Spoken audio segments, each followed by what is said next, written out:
I never thought I'd be the guy writing a story like this. My name is Jake, and I've been married to my wife, Sarah, for 6 years. I thought we had the perfect life, a cozy house, shared interests, and a solid group of friends. We were a modern couple, spending evenings binge-watching shows and my weekends immersed in gaming with my online buddies. Little did I know that the very person I trusted most would become the source of my heartbreak. The signs weren't obvious at first. I mean, every relationship has its ups and downs, right? Lately, however, things felt off. Sarah had become increasingly distant. She'd often work late or insist on a girls' night out more frequently than I was comfortable with. I tried to brush it off as the stress of her job. She's in marketing and often has to meet tight deadlines. But an unsettling feeling nagged at me, especially when I noticed her phone buzz with messages at odd hours. One Saturday, I was deep into a game with my buddies when I received a message from one of them, Mike, saying he was coming to town. Mike and I had been gaming together for years. He was the kind of friend I could always count on for a good laugh, but we had never met in person. Excited about finally getting the chance to hang out, I almost forgot about the feeling of unease that had been creeping into my mind. When the day came for Mike's arrival, I spent the morning tidying up the house, looking forward to some good food and even better company. Sarah was unusually quiet that day, glued to her phone as she scrolled through social media. I asked her if she wanted to join us for lunch, but she waved me off with a dismissive "I have plans." I brushed it off, telling myself she probably needed a break from the routine. However, everything changed when Mike finally arrived. The moment he walked through the door, there was a flicker of recognition between him and Sarah. It was subtle, but I caught it. They exchanged a glance that felt too familiar, like they known each other forever. As if sensing my scrutiny, Sarah quickly introduced Mike to me, but I couldn't shake that gut feeling that something was off. After a few drinks, Mike suggested we play some games in the living room. I was eager to show him my setup, and as we moved to the next room, I caught Sarah whispering something to him. My blood ran cold. My heart raced, but I convinced myself I was just being paranoid. What could possibly happen in a few hours with my best friend and my wife? I allowed myself to enjoy the night, but the strange interaction stuck in my mind like a burr. Later that evening, after Mike headed home, Sarah seemed different. She was overly affectionate, almost trying too hard to make up for being distant earlier. I shrugged it off. Maybe she was just happy to finally meet my friend. But in the back of my mind, I couldn't shake off the feeling that there was something deeper going on. Then came Monday. I returned home from work and noticed Sarah's car was in the driveway. Odd, because she usually stayed late on Mondays. As I stepped inside, I was met with an atmosphere that felt heavy and wrong. Her phone sat on the kitchen counter, buzzing incessantly. I picked it up, intending to silence it, but what I saw shattered my world, a string of messages from Mike, each more intimate than the last. Suddenly, everything clicked into place. The late nights, the suspicious behavior, the whispered conversations. My heart pounded in my chest as I felt the blood drain from my face. I was flooded with a mixture of anger and betrayal. I had to confront her. I had to know the truth. The confrontation was electric, the air crackling with tension as I faced Sarah, her expression shifting from confusion to guilt in an instant. In that moment, I felt an avalanche of emotions crashing down on me. How could she do this? How could my wife betray me with my gaming buddy? The trust I had placed in her crumbled in mere seconds, leaving me reeling, struggling to comprehend the nightmare I had just uncovered. The truth hung between us like a noose, and I was left to grapple with the chaos that was my life. I stood there, the weight of Sarah's betrayal hanging like a sword over my head. My mind raced as I confronted her. "What the hell is going on, Sarah?" I demanded, my voice trembling with a mix of fury and heartbreak. "Are you really cheating on me with Mike?" She froze for a moment, her expression betraying a hint of panic. "Jake, it's not what you think, not what I think," I interrupted, holding up the phone. "You think I'm going to believe this is some innocent conversation? I see the way you look at him and I see the texts. You think I'm blind?" Her face twisted in frustration, trying to wrap her head around the situation. "You don't understand, Jake. It was just a stupid mistake. We were just flirting, it didn't mean anything. My heart sank further. Flirting? A stupid mistake. This was not just some harmless pastime. You were flirting with my friend. How could you do this? How long has it been going on? She opened her mouth, searching for the right words, but they didn't come. Instead, her gaze dropped to the floor, and I could see the gears working in her mind as if she was trying to find an excuse that would make this right. It just happened when he came to town. I swear, we were just having fun. I never meant for it to go this far. Fun, I scoffed. You think betrayal is fun? You think it's okay to sleep with the guy I've been gaming with for years? I was shouting now, my voice echoing off the walls of our home. The laughter and joy we had shared were replaced by a silence that felt suffocating. I didn't sleep with him, okay? We just kissed. She insisted, her tone shifting to defensiveness. You can't just throw everything away over one moment of weakness. One moment of weakness. I felt rage boiling inside me, bubbling up as I contemplated how she could so casually dismiss this serious breach of trust. You call this a moment of weakness? Sarah, this is a betrayal. It's not just a mistake, it's a choice. She took a step closer, desperation creeping into her eyes. Jake, please, we can work on this. I love you. I made a terrible choice, but it doesn't mean I want to lose you. Love. I felt the word echo painfully as I considered the sincerity of her feelings. Did she really love me? How could she when she was with someone else? Was angry and hurt, but beneath that I was shattered. I wanted to believe her, wanted to fight for our marriage, but how could I move forward when trust was laid in ruins? As we stood there, the silence stretched out, wrapping us in a tense cocoon. The anger began to recede, replaced by an all-consuming sadness. I need time to think, I finally said, my voice barely above a whisper. I turned to leave the room, feeling the weight of the world on my shoulders. I spent the next few days in a haze. Work felt meaningless, and I struggled to focus on anything other than the betrayal that had shattered my life. I had always viewed my marriage as a fortress, strong and unyielding, but now it was reduced to rubble. During those days, Sarah tried to reach out to me, texting and calling endlessly, but I couldn't bear to talk to her. I was trapped in a whirlpool of emotions, swinging between anger, sadness, and disbelief. Each time I thought about her words, the flirtation and the kiss, my heart sank deeper. I felt like a pawn in her game, her excuses a flimsy veil over the reality of what she had done. It was during one of those dark nights when I was lost in thought that I decided to talk to Mike.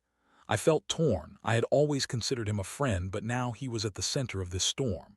I wanted to know the truth from him, to hear his side of the story. I texted him, my fingers shaking as I typed, "Can we talk? It's important." When he replied almost immediately, agreeing to meet, I felt a mix of dread and anticipation. I needed answers, but I feared what those answers might bring. I couldn't shake the feeling that beyond the betrayal of my wife, Mike had crossed a line that no friend should ever consider. As the day of our meeting approached, I wrestled with my emotions. I felt a burning desire for revenge, to unleash the anger that had been festering inside me. But I also felt an overwhelming weight of sadness. I didn't want to become a person consumed by anger. I wanted to salvage what little dignity I had left. Despite everything, I still loved Sarah. It was infuriating and confusing. I was stuck in a limbo, trying to figure out what to do next. I knew I had to confront Mike, but deep down, I also knew this wasn't just about him. It was about my marriage, about the trust that had been shattered, and about what the future held for me and Sarah. The day I was set to meet Mike felt like an eternity. I paced my apartment, replaying every moment from the weekend he arrived. I tried to convince myself that I was prepared for whatever he might say, but deep down, I was battling the fear of discovering just how deep the betrayal ran. I wanted to believe that maybe it wasn't as bad as I thought, but the evidence was glaring. When I pulled into the parking lot of the coffee shop, my stomach churned with a mix of anger and anxiety. I spotted Mike sitting at a table in the corner, his demeanor casual as he scrolled through his phone. The sight of him brought an instant wave of fury. How could he sit there so nonchalantly? Did he even realize the chaos he unleashed in my life? As I approached, he looked up and offered a smile that felt all wrong. I didn't return it. Instead, I took a seat across from him, fighting the urge to launch into a tirade. "Thanks for meeting me," I managed, my tone icy. "Of course, man, what's up?" he said, his expression shifting from casual to concerned as he sensed the tension hanging in the air. "Cut the small talk, Mike.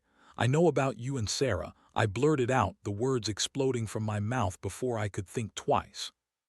The shock on his face told me he hadn't expected this confrontation. "What do you mean?" "I mean, yeah, we had some fun when I was in town, but it didn't mean anything," he said, raising his hands defensively. "You know how it is, how it is." I interrupted, my voice rising. "You think it's okay to sleep with your friend's wife? We've been gaming together for years and you pull this. How could you betray me like this?" He shifted in his seat, the realization of his actions dawning on him. "I didn't mean for it to happen. It was just a moment. I didn't know you guys were having issues, really, because I saw the messages, Mike. You were flirting with her long before you even came to town. This was more than just a moment." The silence hung between us, heavy and suffocating. I could see the guilt creeping into his expression, and for a moment I felt a strange sense of satisfaction. He was just as guilty as she was. I wanted to see him squirm, to make him feel the weight of what he had done. "I'm sorry, man. I really am," he said, his tone shifting to genuine remorse. "I messed up. I should have told you what was going on the moment I realized. I didn't think it would go that far." "Didn't think it would go that far?" I echoed, incredulity in my voice. "How could you not think it would go that far? You're my friend. You were supposed to have my back." As Mike spoke, I realized he was not just a guilty party, he was a coward. He kept trying to defend himself, but the more he talked, the more I felt the anger boiling within me. "You're just going to hide behind excuses. You think saying sorry is enough. I trusted you, man." His eyes darted around, looking for an escape from the confrontation. "I never meant to hurt you, Jake. I value our friendship. I don't know, things got out of hand. I should have known better." "Should have known better? It's too late for that. You've broken something that can't be easily fixed," I said, feeling my control slip away. "You've ruined my marriage, and you think a half-hearted apology is going to fix this." Anger was palpable, but beneath it lay a profound sense of sadness. I had lost not only my wife's trust but also the friendship I had with Mike. It was suffocating, the realization that everything I held dear was slipping through my fingers. "I want you to stay away from Sarah," I said, my voice low and deliberate. "I don't want to see you or hear from you ever again. What you did is unforgivable." "I understand," he said, his tone subdued. "I'll respect that. I'm really sorry, Jake." I stood up abruptly, the chair scraping against the floor as I left. I couldn't bear to look at him any longer. I needed to get out of there. As I walked to my car, I felt like I was shedding a weight, but it was quickly replaced by the realization that I still had to confront Sarah. When I got home, the house felt empty and cold. I glanced at the clock. It was still early, but I didn't want to wait any longer. I needed to address the root of the betrayal, the heart of the issue. Sarah was home, sitting in the living room, her body language tense as I walked in. She looked up, her expression a mixture of hope and anxiety. "Jake, can we talk?" "Yeah, we can talk," I said, my voice colder than I intended. "I just met with Mike." Her eyes widened, and for a split second I saw fear shadow her face. "What did he say?" "Enough," I replied, crossing my arms as I faced her. "You both have made it clear what your intentions were. You've both betrayed my trust, and I'm done with the excuses." Her expression shifted to one of panic as she stood up. "Jake, please, I'm so sorry. I'll do anything, anything." I challenged, my voice rising. "How can I possibly trust you again? The bond we had is shattered, Sarah. You need to understand what you've done." The confrontation spiraled into a series of accusations and defenses, her emotions swinging between guilt and anger as she tried to justify her actions. I wanted to scream, to tell her how much she had hurt me. Instead, I listened as she tried to explain away the unexplainable. In that moment, I realized that no amount of apologizing would erase the pain. The trust was gone, and I stood at a crossroads, uncertain of what the future held. I had to make a decision. Could I ever forgive her, or was this the point of no return? As I faced Sarah, I felt the weight of the world resting on my shoulders. I had to confront the reality of our marriage and decide if it was worth fighting for or if it was time to walk away. The emotional toll was immense, but for the first time in a long while, I felt a spark of clarity. I owed it to myself to be honest about what I wanted, and that meant confronting the painful truth of our relationship head-on. The confrontation with Sarah was a whirlwind of emotions. It felt like we were standing on an emotional battlefield, with each word exchanged a potential grenade ready to explode. As she pleaded for forgiveness, I could feel my heart hardening, the raw pain of betrayal coursing through my veins. For years, I had trusted her completely, and now, all that was left was a gaping void where our love had once flourished. "Jake, please," she said, her voice trembling as tears streamed down her cheeks. "I love you, I made a mistake, and I'm willing to do whatever it takes to fix this. I never wanted to hurt you." Her words stung, each syllable a reminder of the love we once shared. But how could I possibly believe her? "You say you love me, but love doesn't include betrayal, Sarah. How can I trust that you won't do this again?" "Whoa," she insisted, stepping closer, reaching for my hand. But I recoiled, not wanting to feel her touch, not wanting the warmth of her affection to confuse me further.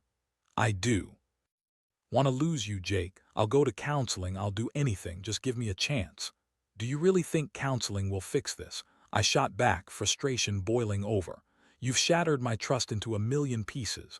What's the point of talking things out when you've already crossed a line that can't be uncrossed?" She froze for a moment, visibly struggling to regain her composure. "I know it seems hopeless right now, but please, please what?" I snapped. "Apologize again. Say you love me one more time. Words mean nothing when your actions have proven otherwise." In that moment, I felt an overwhelming urge to escape. I needed space to think, to breathe, to process the betrayal that loomed over us like a dark cloud. I grabbed my jacket and headed for the door. "I'm going for a drive," I said, my voice firm. "I need time to clear my head." "Jake, don't go," she pleaded, but I slammed the door behind me, cutting off her words. As I drove aimlessly through the streets of our neighborhood, I felt the tears prickling at the corners of my eyes, but I refused to let them fall. I couldn't break down, not now. I parked near a small lakeside park, a place I often visited for peace. The water was calm, but my heart was anything but. I sat there, staring at the serene landscape, replaying memories of happier times with Sarah. The picnics, the laughter, the dreams we shared. How had it all come crashing down so quickly? The weight of betrayal felt heavy in my chest. I thought about what Mike had said, how he claimed it hadn't meant anything. But that was a lie, wasn't it? If it had been so insignificant, why did it hurt this much? I felt nauseated at the thought of them together, the intimacy they shared and the secrets exchanged. I realized I would never be able to look at Mike the same way again. He had betrayed not just me, but the friendship we had built over years of gaming and laughter. I took a deep breath, trying to ground myself. I had to make a decision. Did I want to fight for this marriage? Could I ever trust Sarah again? My mind was a storm of confusion, but one thing was clear. I needed to prioritize my own well-being. As the sun began to set, casting a warm glow over the lake, a thought struck me. Instead of allowing the anger and sadness to consume me, maybe it was time to focus on my own healing. I realized I couldn't keep dragging myself through this emotional turmoil without a plan. I had to think about the life I wanted moving forward, whether that meant rebuilding my marriage or stepping away from it entirely. When I finally returned home, the atmosphere was thick with tension. Sarah was sitting on the couch, her expression a mix of hope and despair. I could see the remnants of tears on her cheeks, and my heart ached at the sight. But this was about more than just her feelings. It was about my own healing. "Sarah," I said, my voice steady but quiet, "I don't know where to go from here, but I need time to think about what I really want. I can't make any decisions right now." She nodded, her eyes shimmering with unshed tears. "I understand.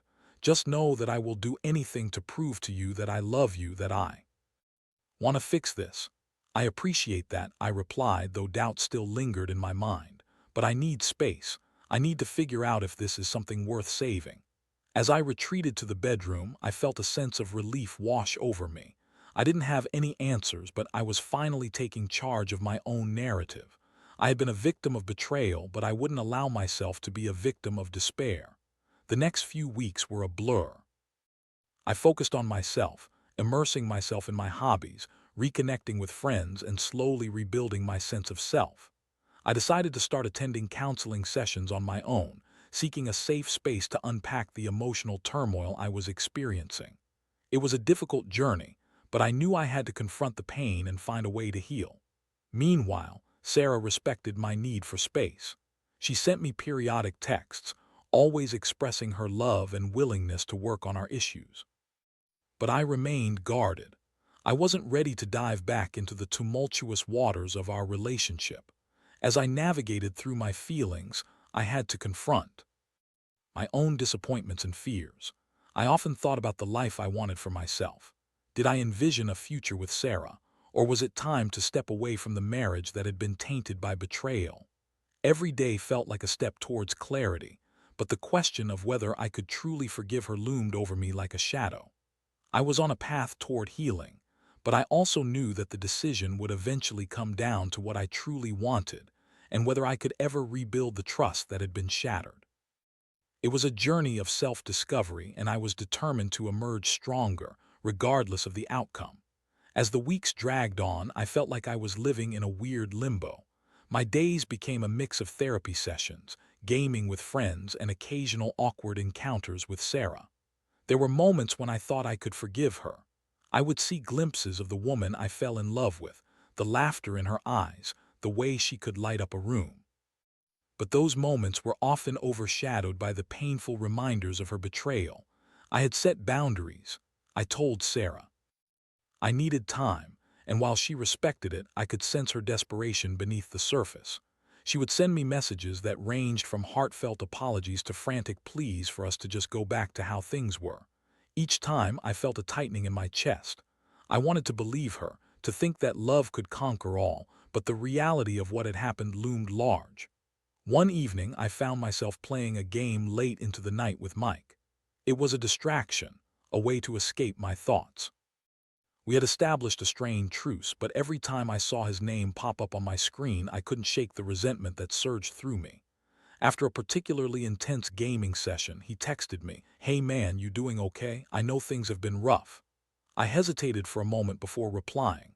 "I'm managing, just taking things one day at a time." "Look, about everything," he typed back. "I'm really sorry. I messed up and I can't imagine what you're going through. I appreciate that, but I need you to stay away from us. It's what's best for everyone," I replied, my fingers hovering over the screen, wondering if I was being too harsh. But I couldn't afford to let his presence mess with my healing process. That night, I lay in bed, staring at the ceiling, recounting the past few weeks. I had been so focused on my healing that I hadn't really confronted Sarah about my feelings regarding our future. I knew I had to have that conversation, but the thought of rehashing everything made my stomach churn. Finally, I decided it was time to face the music. I sat down with Sarah in the living room one evening. She looked hopeful, her eyes brightening as I walked in, but I could see the fear lurking just beneath the surface. "Can we talk?" I said, trying to keep my voice steady. "Of course, Jake. I've been waiting for this," she replied, her eagerness palpable. "I've been thinking a lot about us and what happened," I began, taking a deep breath. "I've gone through a lot of emotions, and I want to be honest with you about where I stand." "Okay," she said, her hands twisting together nervously. "I'm ready to hear it. I want to believe that we can rebuild what we had, but I'm not sure if I can ever fully forgive you," I confessed. "Your actions have hurt me deeply. I trusted you, and you broke that trust in the worst way possible. It's going to take time for me to process all of this." Her expression fell, and I could see the pain etched across her face. "I understand. I know I've destroyed what we had, and I can't change that. But I promise I'm willing to do whatever it takes to prove to you that I can be better. Proving it is one thing, but I need to see real changes," I said, my voice firm. "I need to feel like I'm not constantly looking over my shoulder, wondering if you'll hurt me again." "I'll go to counseling with you," she suggested, her eyes pleading for a chance. "I want to fix this together. I'll do the work, I swear." I considered her words, feeling a flicker of hope. "Counseling could be a good start, but it's more than just that. I need to see you taking responsibility for your actions and being honest with me at all times. I need to feel safe again." "I promise I will. I'll do everything I can to earn back your trust," she said, her voice breaking. I nodded, feeling my resolve wavering. I wanted to believe her, to think that this conversation could lead to a path of healing. But beneath that desire lay the fear of being hurt again. The scars from betrayal were still fresh, and I couldn't ignore them. "I'll think about counseling," I said slowly, "but I need you to give me space to process this. I can't rush into decisions. It's a lot to unpack." "Okay," she replied softly, her disappointment evident. "I just want you to know that I love you and I'm here for you no matter what. I'll wait." As I left the room, I felt a wave of emptiness wash over me. Part of me wanted to run to her and tell her everything would be okay, that we could find our way back to each other. But another part of me felt the urgency to protect myself. I needed to find a way to heal without becoming another casualty in this war of emotions. Over the next few days, my thoughts spiraled. I found myself reflecting on what a future with Sarah could look like. Would I be able to trust her again? Could I forgive her after everything we'd gone through? I began to seek support from friends who had been through similar experiences. They shared their own stories of heartbreak, betrayal, and ultimately, healing. Hearing their experiences gave me a sense of perspective, and I slowly started to realize that I wasn't alone in this fight. I also began journaling my feelings, pouring my heart onto the pages as a way to process the turmoil inside me. It became a form of therapy, a way to clarify my thoughts and feelings. I wrote about my love for Sarah, the memories we shared, but I also wrote about the pain, the anger, and the uncertainty that loomed over our future. Each day, I felt stronger. I refused to let betrayal define me. I focused on building a future for myself, regardless of whether that future included Sarah. I had to prioritize my own well-being and happiness above all else. Eventually, I came to a decision. I would give counseling a chance, not just for Sarah, but for myself too. I needed to unpack the years of emotions that had built up inside me. I reached out to Sarah and told her my plan. "Let's do this together," I said, my voice steady but uncertain. "We can go to counseling and see if there's a way to rebuild what we had, but I need you to understand that this is just a starting point." "I'm willing to do the work, Jake," she replied, a newfound determination in her voice. "I want to fight for us. I love you and I'm committed to making this right." With that decision made, I felt a tiny flicker of hope ignite within me. The road ahead wouldn't be easy, and I knew there would be bumps along the way. But it was a path I was willing to explore together, one step at a time. I had no idea where it would lead, but I was ready to confront the reality of our relationship, to face the pain and the possibility of healing. The weeks that followed were a mix of ups and downs, much like a roller coaster ride. Sarah and I started attending couples counseling, and I had to admit, it was an eye-opening experience. We sat in that small room, the therapist guiding us through difficult conversations, and I found myself slowly, painfully, beginning to peel back the layers of my emotions. At first, it was uncomfortable. The sessions felt like a battleground where raw feelings collided with resentment. I was angry and she was apologetic, her remorse palpable in the air between us. But as the sessions progressed, I started to see glimpses of hope. With the therapist's help, we began to communicate more honestly about our feelings. Sarah opened up about her insecurities, her fear of being vulnerable, and how those led her to seek validation outside our marriage. It was hard to hear, but I realized that her actions had less to do with me and more to do with her own struggles. It didn't excuse the betrayal, but it added context that I had desperately needed to understand. In turn, I shared my feelings of betrayal, the anger that had festered inside me, and the deep hurt I felt. I let her know how difficult it was to look at her without remembering the pain. It was cathartic to express my emotions openly, and I could see that she was genuinely listening, genuinely trying to understand. As the weeks turned into months, we began to forge a new understanding of each other. The healing process wasn't linear. Some days were filled with progress, while others felt like we were back at square one. I had moments of doubt where I questioned whether we were making the right choice, but deep down, I felt a commitment to try. One evening, after a particularly intense counseling session, we decided to go for a walk around the neighborhood. The air was crisp and the sun was setting, painting the sky in hues of orange and pink. As we walked, I felt a sense of calm wash over me. For the first time in a while, I felt like we could be okay. "Jake," Sarah said, breaking the silence, I know I've hurt you deeply, and I'm so grateful that you're willing to work on this with me. I don't take it for granted." I turned to her, seeing the sincerity in her eyes. "I appreciate that, Sarah. I see you trying, and it means a lot, but I need you to understand that trust isn't rebuilt overnight. It's a slow process, and I'm still figuring out how to navigate this new dynamic." "I get that," she replied, her voice steady. "I'm committed to the process, no matter how long it takes. I just want you to know I'm here for you, and I'll do whatever it takes to earn your trust back." Her words resonated with me. It felt like a small victory, the kind that reminded me of the love that still lingered beneath the surface of our relationship. I didn't know if we would make it, but at least we were both willing to fight for it. As the months rolled on, we began to create new memories together. We started going on date nights again, exploring our city in a way we hadn't for years. We laughed, we talked, and we slowly rediscovered the joy of being together. Each moment felt like a step forward, a chance to build something new from the ashes of the past. There were still hurdles to overcome. I had moments of insecurity, times when jealousy would creep in, and Sarah would have to reassure me that she was committed to changing. But each challenge brought us closer together, forcing us to confront our fears and insecurities. And then one day, sitting at our favorite cafe, I looked across the table at Sarah and realized something profound. I was beginning to trust her again.